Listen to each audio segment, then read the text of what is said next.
Welcome to the Greenfield Report with Henry R. Greenfield, your gateway to understanding today's geopolitical landscape. With 50 years of experience across 10 countries, Henry shares expert insights on world affairs, offering practical solutions and engaging guest perspectives. Dive into the Greenfield Report for lively discussions on the issues that matter.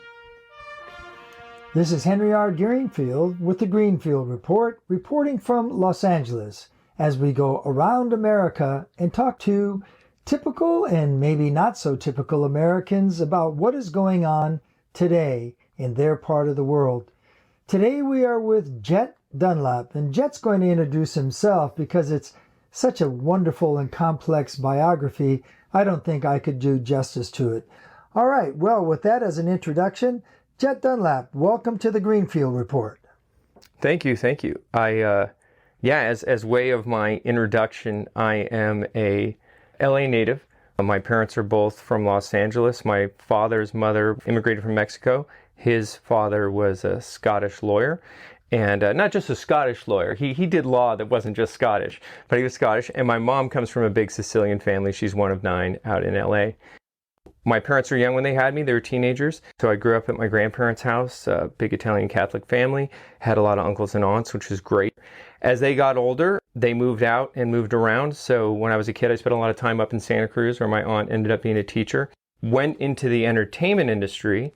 Well, wanted to do that since I was a kid. I mean, I'm a child of, the 80s and 90s and movies at that time. I mean, if you have things like Rocky and Back to the Future and Star Wars and huge tentpole films, all these movies that just were so significant. When I was young, growing up in Los Angeles, I would compare it like someone who grows up on a farm or even near a farm, in a farming town. They understand farm culture even if they're not on a farm. And I said, that's kind of like growing up on a Los Angeles or a Hollywood. My brother went to Notre Dame High School. He went to school with Oscar winners, and Kirsten Dunst was in his class, so she was in Interview with the Vampire. And then Rami Malek, Oscar winner for Bohemian Rhapsody. He used to hang out with my brother at my parents' house. So there was a lot of exposure even when I was a kid, and you'd see streets closed down. You go over there and someone from the set, it was really friendly back then, they go like, oh yeah, we're making a movie. And so the funny thing about LA is that when you go on set and you work in film and television, everyone is a transplant. The lowest percentage of people who work in film and television are Angelenos, unless it's someone who had a family member. So it's very rare to see people who are actually from LA. And that's usually because the warning got to us. So you knew enough people who are waiters, who are going to break into the industry, still trying to do it when they're 60s. You have this kind of warning system. For me, it felt nearby. It felt possible. I was massively ambitious even as a kid. I used to talk about how I never felt as a religious experience as I did like when I went on the first set. There was this energy I had never felt from anywhere. And I knew I had to be a part of that. Well, thank you. That was an amazing introduction. Thank you. So take that. And I think what listeners would be really interested to hear is, again, part of this Going Across America series, and remembering that I'm based in Europe. And so from coming back here, a lot of this is updates and news for me, and very fortunate to meet you here. I think would be of real great interest to people if they're listening in France or Australia or in Singapore or other places is, how has this changed from this sounding pretty much a joyous experience, even though we all know that there were as you said, the waiter stories and people who never made it.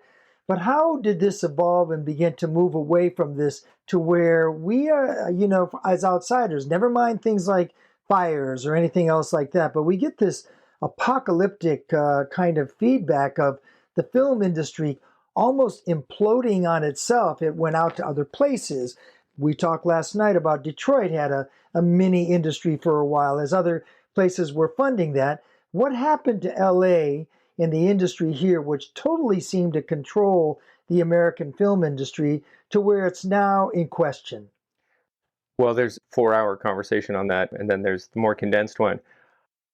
Narrative is how we understand the world. We as a community, we as a people, we as a species. That goes back standing around fires, oral tradition, stuff like that.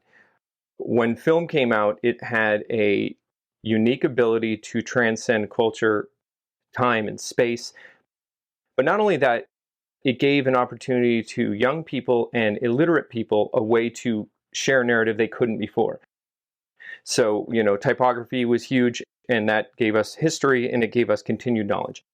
Film was able to inject and condense narrative into the most potent form. So I used to say on my podcast, if you, in the future, with AI, DNA manipulation, if you could go to a real Jurassic Park and you had to wait in line, you're going to be frustrated. Then you have to pay at the front. Then someone's going to bump you. Then it's going to be too hot. Then by the time you see a dinosaur, there's some guy with his kid on his shoulders, and your view is blocked. In film, John Williams' music comes up. And then that penultimate moment, the camera hits Spielberg, learning from John Ford. There's this moment and this visceral feeling of unreality, the potential, the possibility for humanity. Film gives you the reality you want, not the reality you live. For me as a kid, I had a tough childhood, learning disabilities. My parents were very young, so that had its challenge. My release every week was movies.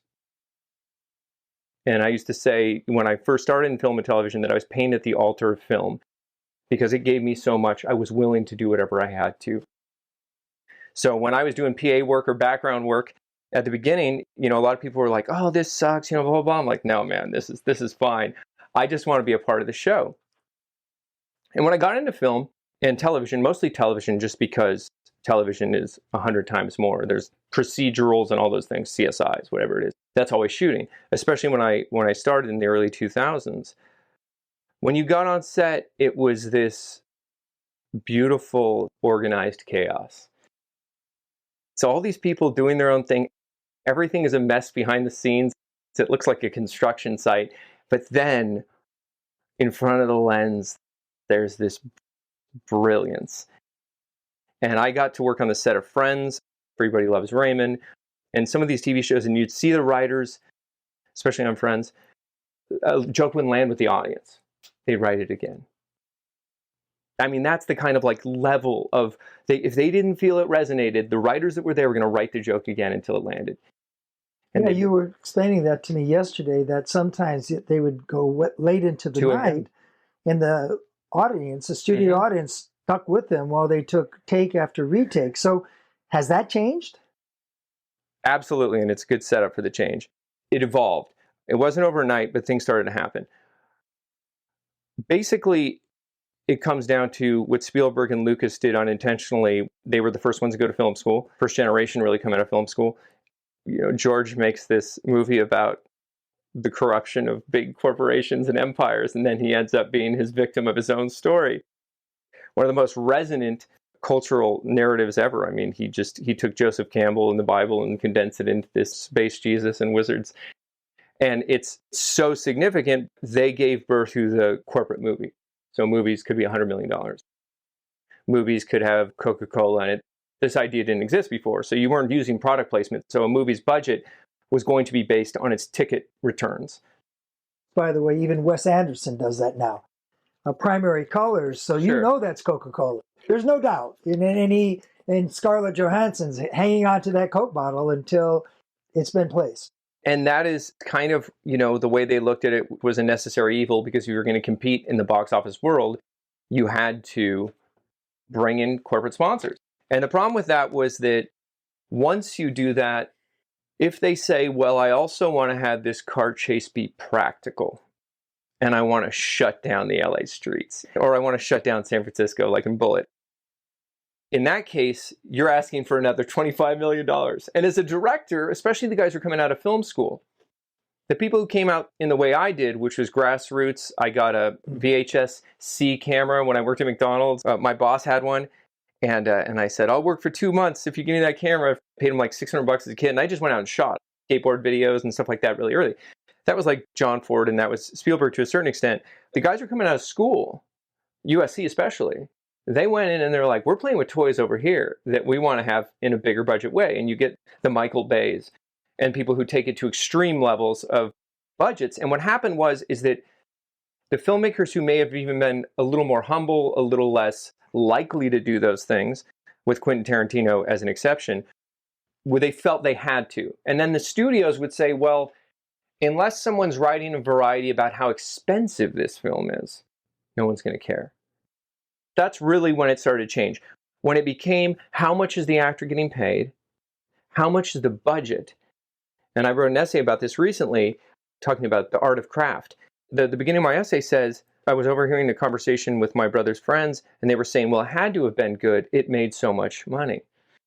This is like Avatar, a movie that made $1 trillion, billion, cotillion dollars that no one remembers a single line from. No one ever quotes. It's not in the news. No one ever says, oh, this is like Avatar. It has no ethos. It's not like when you get to the top of a steps in a museum and you put your arms up like Rocky. Well, you're going into something that I also spoke with your partner, Gina, about, which is essentially we no longer have these iconic lines. Right. Gina was explaining to me, as well as you have also, I mean, I hate to say it, when I'm watching reels on Facebook or anything else, everything is from the 40s, 50s, 60s. I cannot remember a single line from anything. She was right. I started recalling that and going, no, I don't remember any lines like, make my day, or, you're talking to me. I mean, but we've all seen Dirty that. Harry, Taxi Driver, we've all seen it 10,000 times. So where are those lines? Why are we not getting the iconic, whether there's a budget or not? There are people who are not like the most famous guys. Joe Pesci has had some great lines, but where are those lines? Where are those people? You calling me funny? Funny how? I mean, Goodfellas, amazing. Yeah, the early 90s even. There's an easy answer to that. I have written independently, but my friends who've written big films, and I have my writing coach and one of my close friends, he had a over $100 million movie. When the budgets became that big, they were getting most of the money from publicly traded corporations. And when that happens, you sign that they can write it however they want afterwards. They can write over your writing. It doesn't matter what you write, it's theirs. If they decide that the most important part of this film is to catch a moment in time and ethos of the culture, or there's some special interest they want to put focus on, or they want to promote a new IP, that is what it's going to be.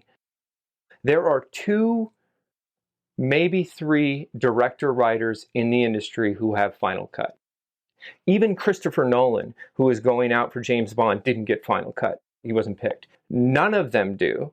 If you want to work as a screenwriter, I don't know a single screenwriter, and I know probably 40 on a first-name basis. When you ask them about their project, don't hang their head and go, yeah, man, yeah, I did that, but you don't have to watch it. Because what they wrote, and they'll give me their script, compared to what came out, is completely different. Here's what happens. It goes through the system, and then it lands on the desk. Even Bob Iger was talking about this. If you read his book, he was rewriting certain moves in Star Wars. I mean, we're talking about CEOs, right? You don't have a CEO look at a painting. Pollock didn't check with a CEO before he turned it in. This is ludicrous in any other art form to think that the corporate, even in music, they're still able to do their own thing, even more so now than before. It doesn't make the same kind of money, but if you self-produce or you have something that resonates, they can just play and put something out. With film and television, the budgets were so big. If you want to be a writer, especially within the last 10, 15 years, you had to write what they wanted. You had to rewrite it the way they wanted. The idea that the IP-focused corporate executive officer was going to be someone who had opinions on an art form, on the screenplay, was crazy. And now that is the standard. So if you go back and think about it, we all have heard of the studio system and all those famous guys that would come in, and sometimes, unfortunately, young women would have to get their way onto the screen. But those people made that decision, but people were part of the studio system and were typecast. All right, so then we had this period of, you're calling kind of like a flowering and fun, and 70s, 80s, maybe into the 90s. It sounds to me like we have another bad version of the studio system, except now we have corporations and maybe focus groups, showing what the final cut's going to be, which may have nothing to do, I don't want to say nothing, but may have significantly altered what the writer did, of course, who's no longer involved very much. And I've heard numbers on writers, which are, they get paid minuscule amounts. Yeah. And even the director, you're saying, doesn't have control. So who has control in the end about what we're seeing on the screen? Yeah, that's a great question. During the golden age of film, when they had players that were contracted players, there was a lot of evil, there was a lot of bad stuff. We hear about that, but there was also great product. And one of the reasons was the director and the actor had a ton of say. The directors who got in, the writers who got in, they were valued. These guys were kings and queens. And so the studio still focused on successful product. And here's the beauty of that and what changed now. Successful product was ticket sales. And film was a meritocracy. You only had a successful film if everyone bought a ticket. So what resonated continued. Casablanca, it doesn't matter what you look at, Citizen Kane, those films became what they were. Now, some of them became more iconic later for their, I'm not saying that all of them were box office success, most of them were. They were successful because the largest amount of people saw it. But weren't they also, the number of cinemas, theaters were controlled by certain groups. What I thought, and what we're not, I'd really like to get here, I thought things like streaming in particular, should have been able to provide more broader content with newer actors. Right. And you and I discussed this earlier, was that basically there's not a lot of young talent that is coming up right now. We get retreads of the Marvel. We get retreads and retreads and retreads. In some cases, less. I would have to say, from watching Netflix and other streaming, it's not been a total failure. Because I do see a lot of product. Now, the product seems to me, unfortunately, to be more formulaic. Okay. Mm-hmm. And then I want to get to the AI question in the future. But if you can answer that. So streaming changed everything. All of a sudden, just in a residual standpoint, I get buyouts. So instead of what it used to be was you got per view. I'll get something that says your show went to Germany, here's a check. You're not getting anything per stream. So that changed the residual aspect of it, which changes a lot of the business part of it. One of the reasons you don't see a lot of great young talent, like the fact that Brad Pitt is still Brad Pitt, Tom Cruise is still Tom Cruise, for the most part, there is no movie star, there is no starlet, They're all in their 60s or older. Right. The old movie star was their name came before the title. It was like, this is a Brad Pitt movie, this is a Tom Cruise movie, this is a, Natalie Wood, all the way back, right? What happened was, and this is within the last, believe it or not, 15 years, the most talented or most beautiful or whatever it is are going to social media. They are on Instagram, they are, I hate to say it, OnlyFans, they're on YouTube, and it's because it pays so much more directly if they're successful that they don't want to leave. When I hosted red carpet events, all the way back to even like 4 or 5 years ago, I once got to interview Jane Fonda, and she was amazing. I met her when she was in her 70s, and she just had such a power and chemistry. She's also very measured. Regardless of the nonsense they ask her, she will sit and think and give her a valuable answer. But go ahead. She was amazing. Then about 3 or 4 people later, my producer brings me over and they say, okay, this person's a huge Instagram influencer. She comes over and she says, I don't interview from that side. You need to shoot me from this corner. You need to do this. You need to do that. And then she was shy on camera. So she had demands. Jane Fonda didn't. She told me what she needed, and then she was shy. Here's what happened. Everyone who is social media famous has never done anything in front of a crew. They've never done anything with a team. They never had to audition 400 times to get a gig. And even Jane, who came from a family, she got to see it through her family, right? She understood it. She still had to audition. She had her peaks and valleys in her career. These people who are coming from social media, you think it's just in front of a camera, or in front of a camera is in front of a camera. No, they've been doing it by themselves in a room. And so that doesn't translate to film. Why would they stay on social media? Because some of them are making $5,000 to $10,000 a month, and they know that if they start auditioning, the pool of people is going to be smaller. And my understanding on the auditioning, from speaking again to your partner Gina, is that auditions no longer are face-to-face. It fits with this narrative, which essentially is you do in-home videos, you send it out, and as Gina was explaining, they're looking for a certain typecast. So we're going to eliminate all women who look like this. We only want them this or this color or this or this body size.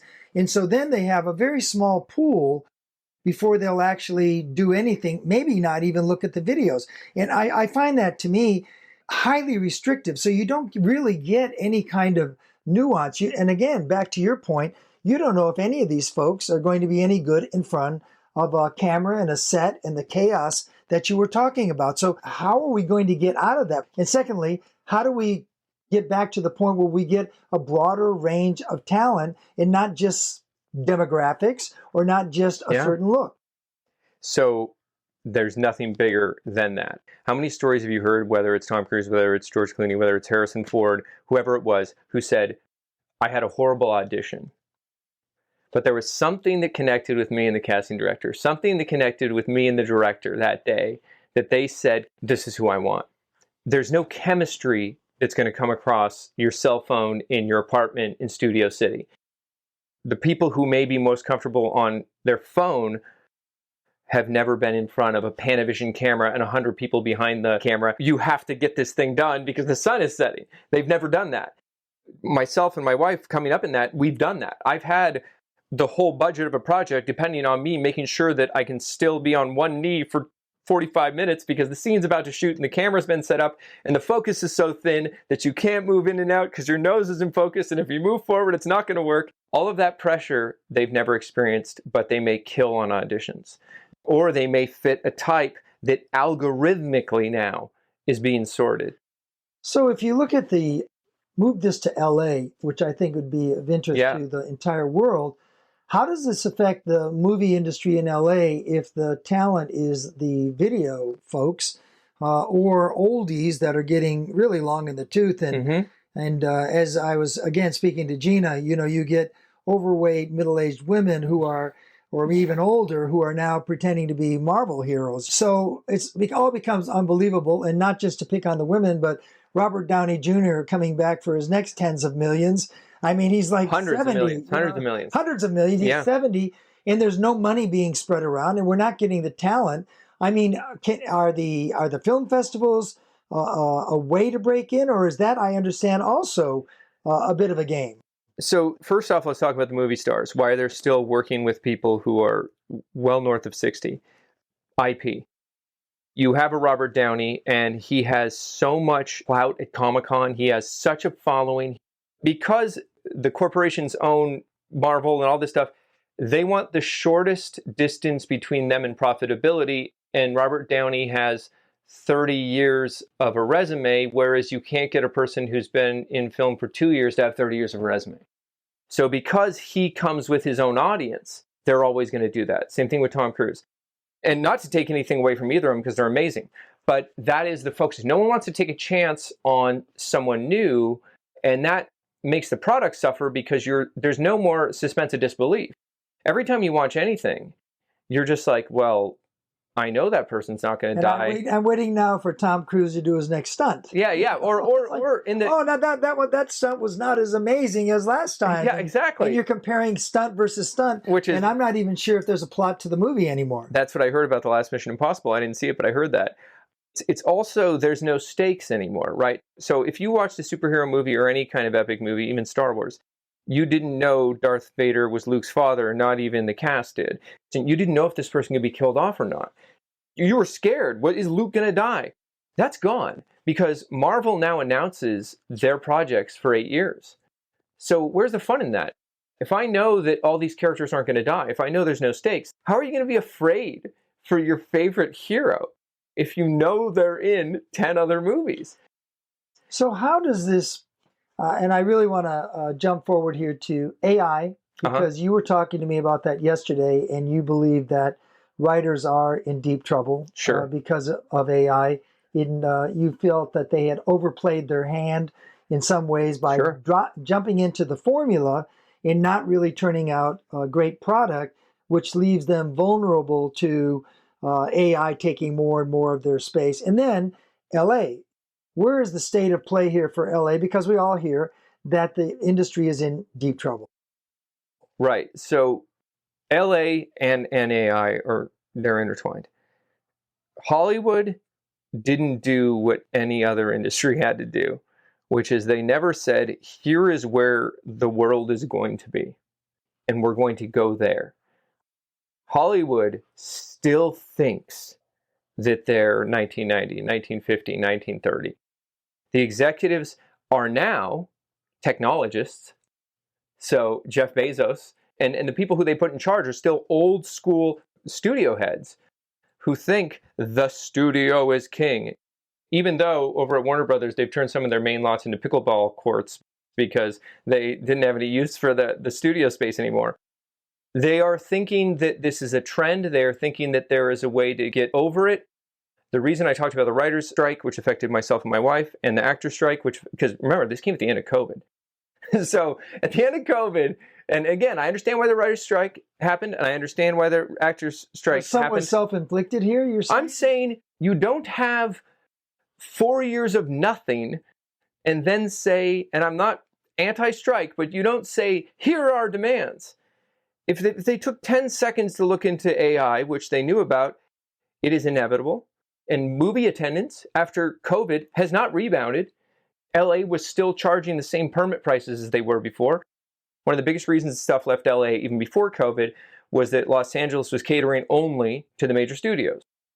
Even A24 and companies like that were coming up, you couldn't shoot on an LA street. If you in Los Angeles put a tripod down, cops would stop you. If you shot anything that looked like a movie, they would stop you because they wanted the permits. LA made so much money from that, and the politicians or whatever it was, the infrastructure is making so much money of that, they still wanted to. So what happened? It went to New Mexico. It went to Georgia. Now the UK, Hungary, it's gone everywhere that's not here because people can't afford to shoot here. And then the major studios, which is the funniest thing in the world, they started shooting in those places. So Marvel shot in Georgia, even though the signatory office is in Los Angeles.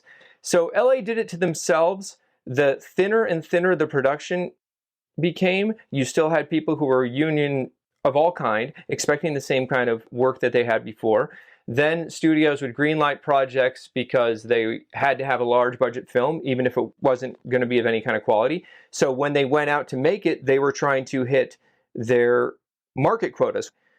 Once it became about stock price, it was hype, right? So the D23, which is Disney's big slate of where they announce their projects, that became more important than the actual release of the film. What you have coming out, because what is the stock market? It's perception of the future, right? So Bob Iger, probably one of the most successful CEOs in modern history, because he got Lucasfilms, he got Pixar, he got Fox. He was planning on leaving after that and tried to leave because of his acquisition. The bubble was going to burst at some point. But because he had all that intellectual property, Disney just keeps going up. And as long as that happened, all they had to do was announce projects. Now let's go to Lucasfilms, Kathleen Kennedy.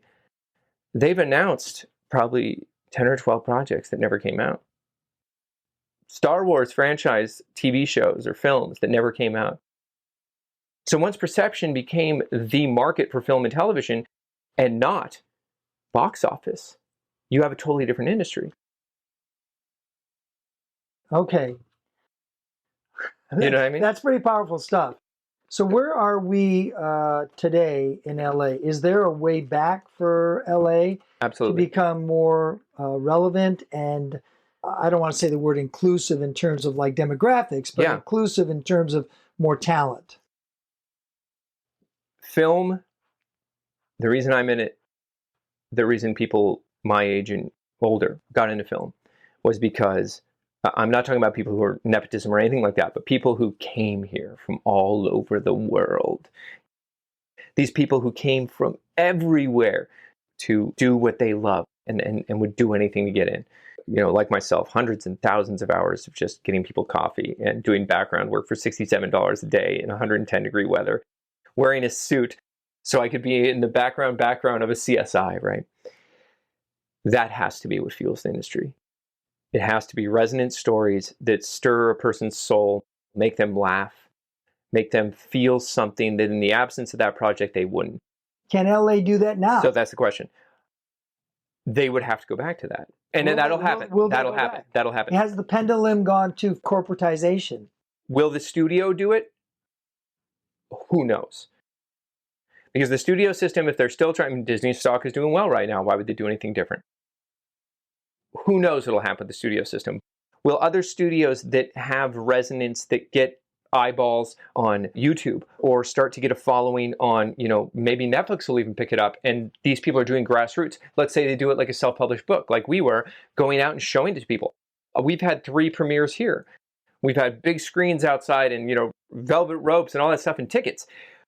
Will it be able to be bootstrapping yourself into attention with AI?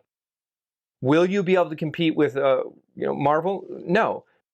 But will those movies, the more and more they keep giving people the same thing, lose resonance, lose audience, and will people start searching for something new from their phone and then deciding to see it on a big screen? That's happening.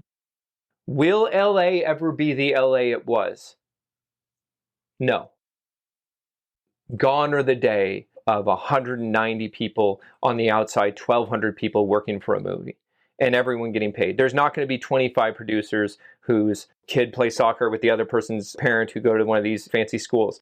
That's done. You won't need 25 executive producers. I hate to say it, but even in the practical side, whether it's camera departments or whatever it is, those are going to be shrunk. And the unions, which I am a part of, and I understand their function and their purpose, it's not tenable.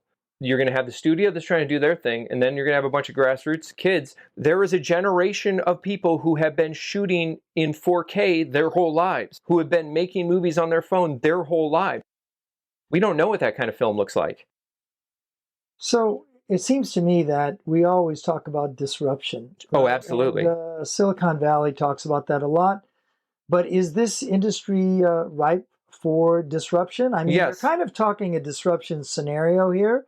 But money is a big part of that. Hollywood, never count them out. Again, the studios, Paramount's having their issue right now with the merger. They're getting rid of The Late Show. The big bloated projects they had that were never made money. So, in case of Stephen Colbert, it's like this show was losing money and it was costing hundreds of millions of dollars. This is a TV show, still the entertainment industry.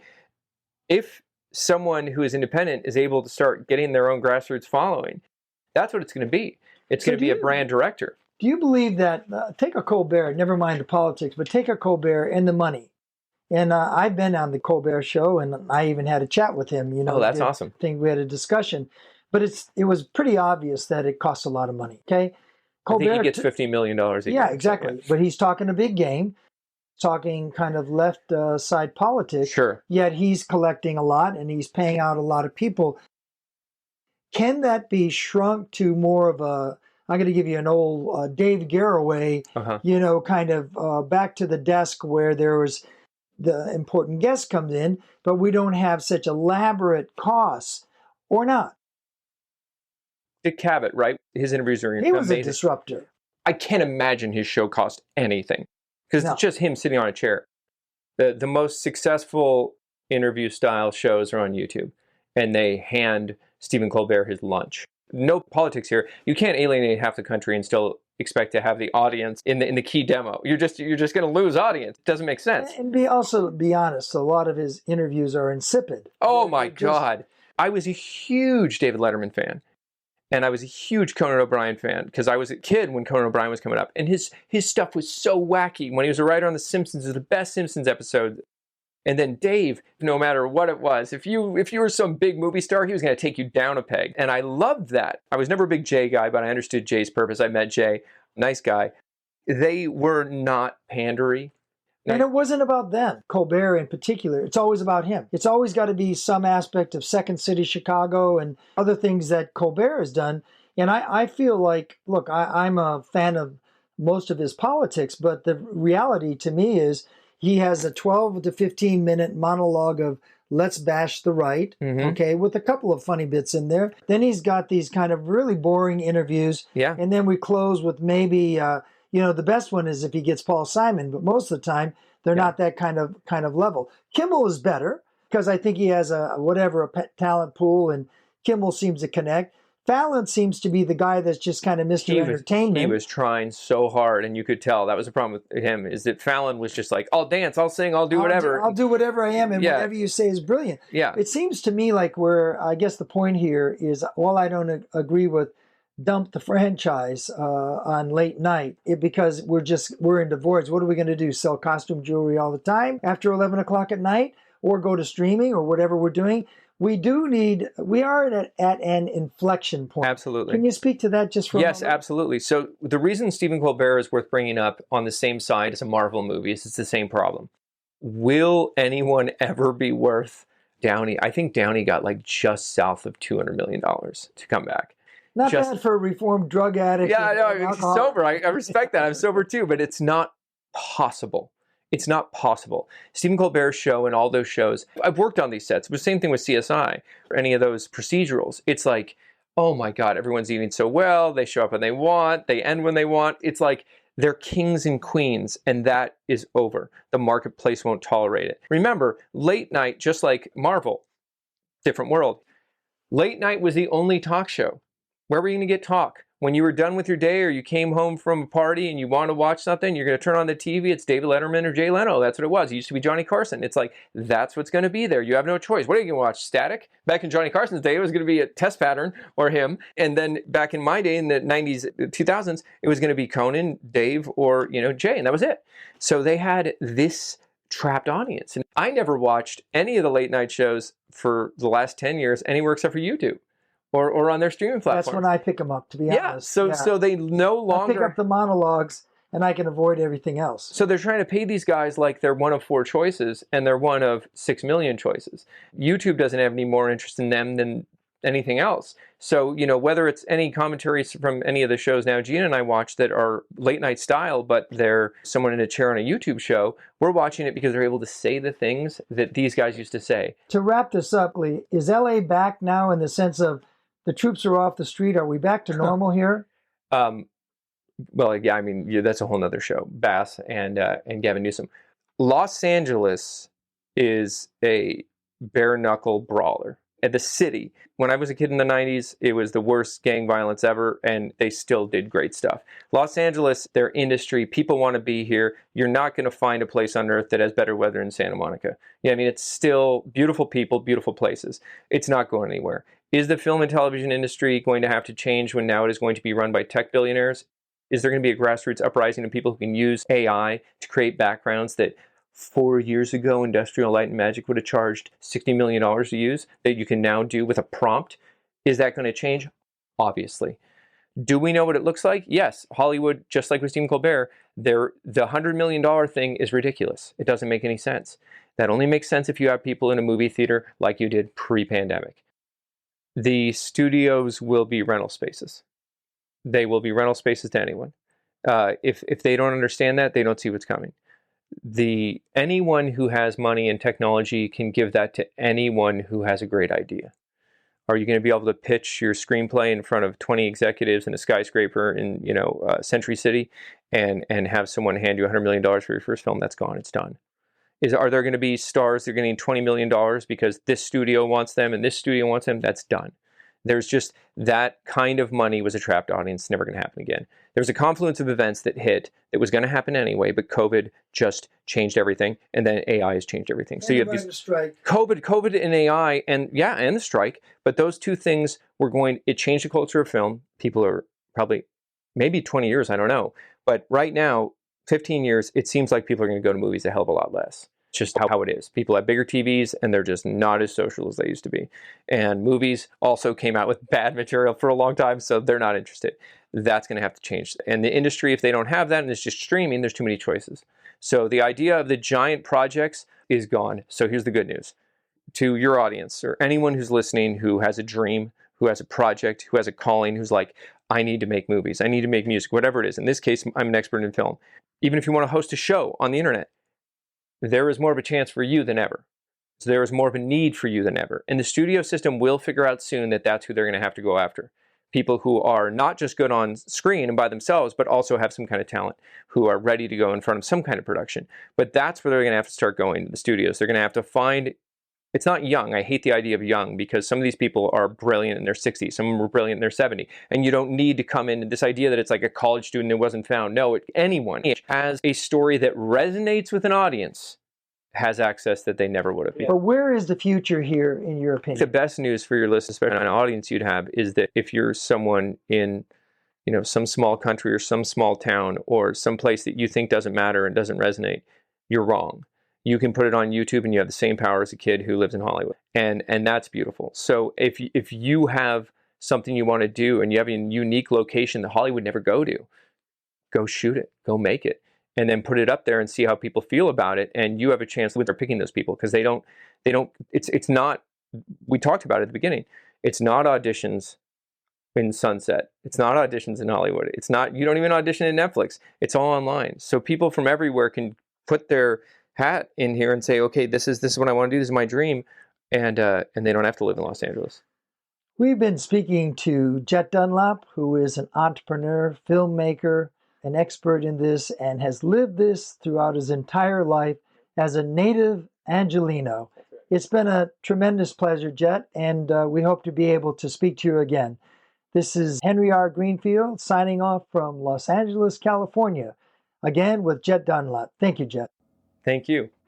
Thank you for joining us on the Greenfield Report with Henry R. Greenfield. We hope today's insights into the ever-shifting geopolitical landscape have sparked your curiosity and broadened your perspective.